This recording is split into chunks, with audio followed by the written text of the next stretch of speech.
I'm Justin Duckham with the Talk Radio News Service, in for Thom Hartmann. On the news, you need to know this. At least one Republican has gotten the message. Senator John Thune from South Dakota told a local newspaper that if he's learned one thing during this August recess holding town hall meetings, it's don't cut Medicare and don't cut Social Security. Thune told the paper that the message is one that he'll be taking back to Washington, D.C. Of course, the rest of the Republican Party still does not get it. That's because they're either not holding any town hall meetings or they're holding private, corporate-funded town halls that charge constituents $40 to ask a question. Or they're busy keeping watch lists to intimidate their constituents from asking tough questions. Either way, John Thune seems to be the only Republican who's actually doing his job and listening to the American people, who are in lockstep opposition to the Republicans' radical agenda. Obamacare is working.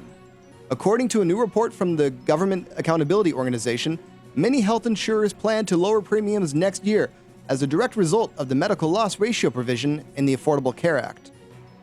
The provision requires health insurers to spend at least 80% of what they collect in premiums on actual medical care.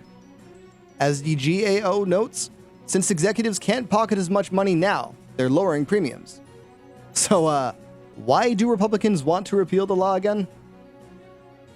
In the best of the rest of the news, Republican Congressman from Ohio, Steve Chabot, doesn't know jack about the Constitution. Last week, the congressman, fearing tough questions asked of him may end up on YouTube, banned constituents from having cameras at his town hall meeting, even employing the police to confiscate recording devices from attendees. Now, the First Circuit of U.S. Court of Appeals has ruled that citizens have a right to film government officials conducting official business. The court's opinion reads, gathering information about government officials is in a form that can readily be distributed to others serves a cardinal First Amendment interest in protecting and promoting the free discussion of governmental affairs. Freedom of expression has particular significance with respect to government. Yet another case of Republicans having no understanding whatsoever of the United States Constitution. Thanks to Irene, the state of Vermont is now dealing with its worst bout of flooding in more than a century. Almost a foot of rain was dumped in the state, turning calm streams into deadly river torrents. And for all those who argue Irene was too hyped up, the death toll from the storm has now topped 40, making Irene the fourth deadliest storm to strike the U.S. in the last 30 years. Yet another freak weather phenomenon that is becoming all too regular this year, and likely from here on out as the planet continues its climate change-induced transformation. Speaking of climate change, the nation's expert in the field, Dr. James Hansen, was arrested outside the White House yesterday in an ongoing protest against the Trans-Canada Keystone Pipeline.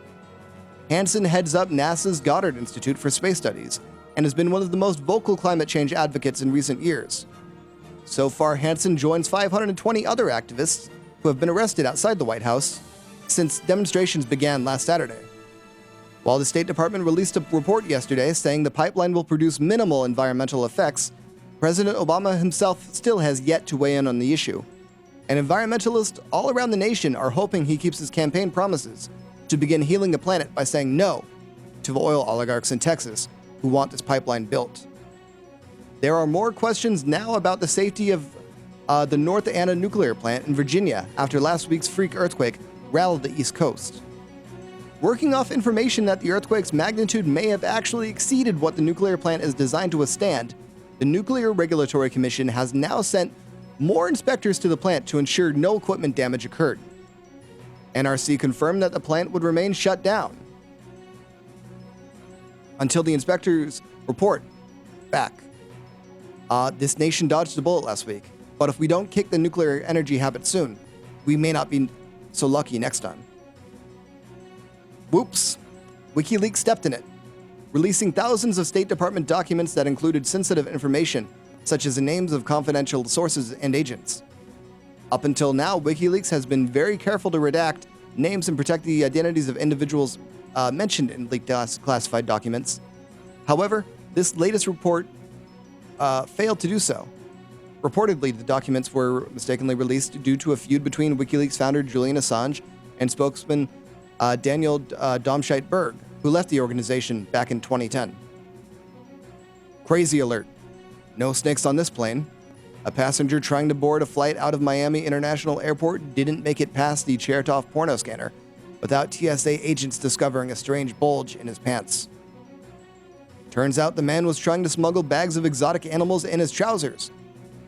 All in all, TSA agents found 7 snakes and 3 tortoises stashed in nylon bags in his pants. Allegedly, the man tried to resist a search of his pants by simply telling the TSA agent he was just happy to see them. And that's the way it is today, Tuesday, August 30th, 2011. I'm Justin Duckham, in for Thom Hartmann on the news.